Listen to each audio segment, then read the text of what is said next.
नमस्कार, सादर न्यूज में आपका बहुत स्वागत है। मैं हूं अमित तिवारी और आप देख रहे हैं पोस्टमार्टम में आज हम चर्चा करेंगे वादों की, उन वादों की जो चुनावी मौसम में पार्टियां जनता से कर रही हैं।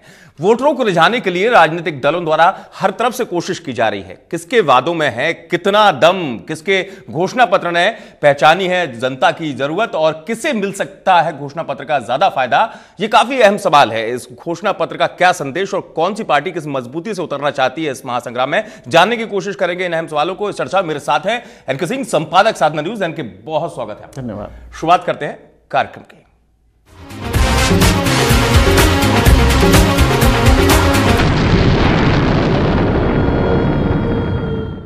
जी हां, चुनावी वादों का दौर शुरू हो चुका है। एक तरफ उत्तराखंड में बीजेपी और कांग्रेस दोनों ही अपने घोषणा पत्र जारी कर चुके हैं, तो उत्तर प्रदेश में भी भाजपा का विजन डॉक्यूमेंट जारी कर दिया गया है।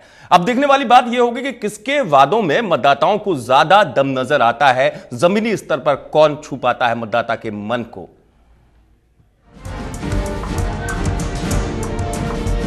चुनावी बिगुल के बजते ही वोटरों को रिझाने का दौर भी अब शुरू हो चुका है। उत्तर प्रदेश और उत्तराखंड की लड़ाई में अब चुनावी घोषणा पत्र के जरिए भी वोटरों को रिझाने की कवायद शुरू हो चुकी है। इसी फहरिस्त में सबसे पहली शुरुआत की उत्तराखंड कांग्रेस ने, जिसने 13 तारीख को अपना चुनावी घोषणा पत्र जारी कर दिया। इसकी शुरुआत की गई भ्रष्टाचार के मामले से, जिसमें कांग्रेस ने शासन प्रशासन में पारदर्शिता का वायदा किया है, तो भाजपा ने लोकायुक्त बिल को सामने किया। दोनों ही पार्टियों के घोषणा पत्र में रोजगार का मुद्दा भी साफ नजर आया, लेकिन जहां कांग्रेस ने अपने घोषणा पत्र में युवाओं के लिए बेरोजगारी भत्ते का वायदा किया, वहीं बीजेपी ने 2 लाख रोजगार की बात कही है। लेकिन सत्तासीन सरकार पर सवाल यही उठ जाता है कि पिछले 5 सालों में आपने कितने लोगों को रोजगार दिए। ग्रामीणों और कृषकों के हित की बात भी दोनों पार्टियों के घोषणा पत्र में है। एक ओर जहां कांग्रेस ने किसानों के लिए नियत समय में निर्बाध बिजली सप्लाई, तराई इलाकों में सीड जोन, जैविक खेती और चकबंदी की व्यवस्था कराने का वायदा किया है, वहीं भाजपा ने किसानों के लिए किसान आयोग बनाने की बात कही है। कांग्रेस के घोषणा पत्र में तकनीकी शिक्षा को बढ़ावा देने की घोषणा की गई है और साथ ही साथ 4 लाख तक की सालाना आमदनी वाले परिवार के बच्चों को बिना ब्याज लोन की बात कही गई है। वहीं बीजेपी ने इस मामले में केवल शिक्षा आयोग बनाने का वायदा किया है। इन सब के साथ ही एक और जहां कांग्रेस ने वकीलों के लिए चैम्बर, मनरेगा की न्यूनतम मजदूरी बढ़ाने का ऐलान किया, वहीं बीजेपी ने अपने घोषणा पत्र में प्रवासी उत्तराखंड वासियों के सम्मेलन और फिल्म निर्माण उद्योग पर फोकस किया है। अब देखने वाली बात होगी कि राज्य की जनता को किस पार्टी के दावों में ज्यादा दम नजर आता है। ब्यूरो रिपोर्ट, साधना न्यूज।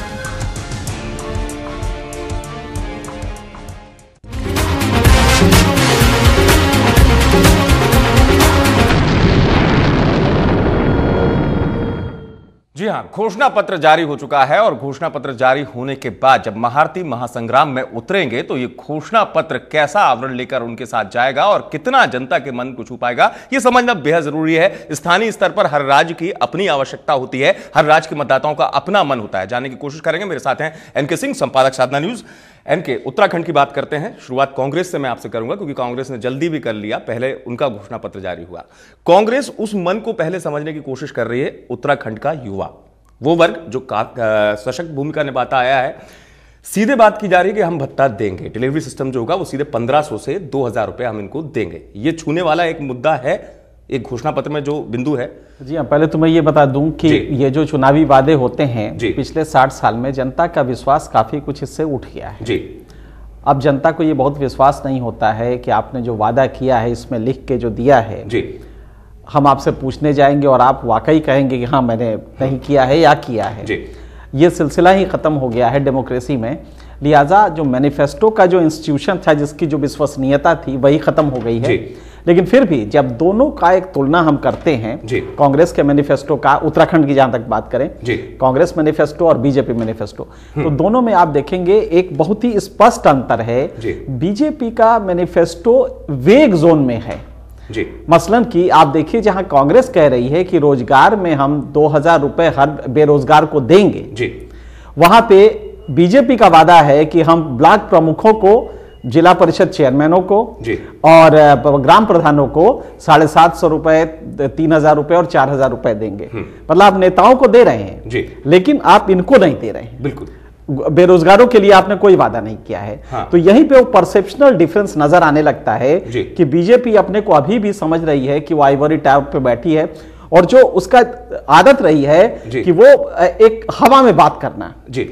जैसे कि कांग्रेस के मैनिफेस्टो में बड़ा स्पष्ट लिखा है कि जैविकीय खेती जो ऊपरी पहाड़ पे होगा उसका प्रोड्यूस हम 3 गुने दाम पे देंगे। और आजकल जितने भी बायो एग्रीकल्चर जो हो रहा है जिसको हम जैविकीय खेती कहते हैं उसके प्रोडक्ट जो हैं वो काफी महंगे बिक रहे हैं और ऊपर का वर्ग संभ्रांत वर्ग खाता है। हाँ। तो ये एक बड़ा सटल एक मैसेज था किसानों के लिए कि अगर आप ये बोते हैं हम आएंगे तो ये आप बोएं और हम इसके लिए फैसिलिटीज आपको देंगे। उसी तरह जो तराई का एरिया है उसके लिए उन्होंने सीड जोन बनाया है। सीड जोन वहां जो खेती होगी उसमें बीज पैदा होंगे और उस बीज को खरीदा जाएगा 3 गुने 4 गुने दाम पे। ये दूसरा है। इस तरह से जो भी बीजेपी के वादे आप देख रहे हैं वो सिर्फ हवा में है। जैसे कि किसानों के लिए एक आयोग बनाएंगे। हाँ। अब किस किसान को आयोग से बहुत लाभ होगा? आयोग पहले भी बन गए बहुत सारे। पता नहीं, आयोग तो बहुत बनते। अच्छा, आयोग आप कहते हैं तो अब घबरा जाता है आदमी कि अच्छा कोई और भी पैसा लेने वाला आ गया। जी जी। तो आप आयोग बनाएंगे, ये कोई बात नहीं हुई। बीजेपी के पास सिर्फ एक ही यूएसपी है, वो है Khanduri, general Khanduri chief minister का चेहरा जी। अब उस जनता को यह डर है कि खंडूरी, ऐसा तो नहीं होगा कि खंडूरी एक ईमानदार आदमी है जी, उनका चेहरा दिखाया जाएगा जी। लेकिन ऐसा तो नहीं कि खंडूरी पता लगा बाद में दांव हो गया और उसके बाद फिर वही पॉलिटिक्स शुरू हो गई, कोशियारी आ रहे हैं या कोई और आ रहा है। हाँ। तो यह डर जनता को आज भी है कि खंडूरी को निकाला आपने क्यों था, फिर जो रिजीम ले आए वो उस पर एक करप्शन का आरोप लगा और उसकी वजह से हुआ ये कि पूरा इस समय करप्शन पे फोकस है जनता का जी। करप्शन कौन हटाता है, यही वजह है कि आप खंडूरी को ले आए जी। लेकिन आपने जो टिकटें दी वो कोशियारी के लोगों को दी जी। तो वो कल कोई ऐसा तो नहीं होगा इलेक्शन हो जाए तो उसके बाद ड्रामा शुरू हो जी। हाई कमान हो सकता है आपको तरजीह ना दे जी। तो ये सारी चीजें हैं, ये बीजेपी को देखना था। हाँ। जो मैनिफेस्टो इशू किया है उसमें कोई भी टेंजिबल टर्म्स में जनता को ऐसा नहीं लग रहा है कि हाँ हमें ये लाभ मिल सकता है। एक ही चीज लास्ट में कई मैनिफेस्टो में, खंडूरी है जरूरी। हाँ। तो ये तो सभी जानते हैं खंडूरी जरूरी है, देश में करप्शन ना हो जरूरी है, खंडूरी ऐसे चेहरे आए जरूरी हैं। लेकिन आप खंडूरी को कितना जरूरी समझते हैं जब बाबूलाल कुशवाहा को लाते हैं? तो बिल्कुल, अगर आप बाबूलाल कुशवाहा आपकी स्कीम में हैं तो फिर खंडूरी कैसे होंगे? ये आपका जो करप्शन का प्लान था वो आपने खत्म कर दिया। बिल्कुल। वहीं कांग्रेस का उसने सीधे कहा कि हम बेरोजगारों को इतने पैसे देंगे, देगा नहीं देगा वो अलग बात है, लेकिन जहां तक हम रियल टर्म्स में देखें, हाँ। दोनों को एनालाइज करें, हाँ। तो कांग्रेस का बेटर है जी, जी। इनके कंपैरिजन में तो हम ये कह सकते हैं कि ये बेटर है। जी जी बिल्कुल। और नब्ज पकड़ने वाली बात भी, कौन मतदाता की नब्ज पकड़ रहा हो जमीनी स्तर पर, कागज से जमीनी स्तर पर समझने की कोशिश करेंगे चीजों को। यहां पर वक्त ब्रेक का है, ब्रेक के बाद जब लौटेंगे तो लखनऊ चलेंगे और लखनऊ से जानेंगे इस घोषणा पत्र के मर्म का हाल। जल्द हाजिर।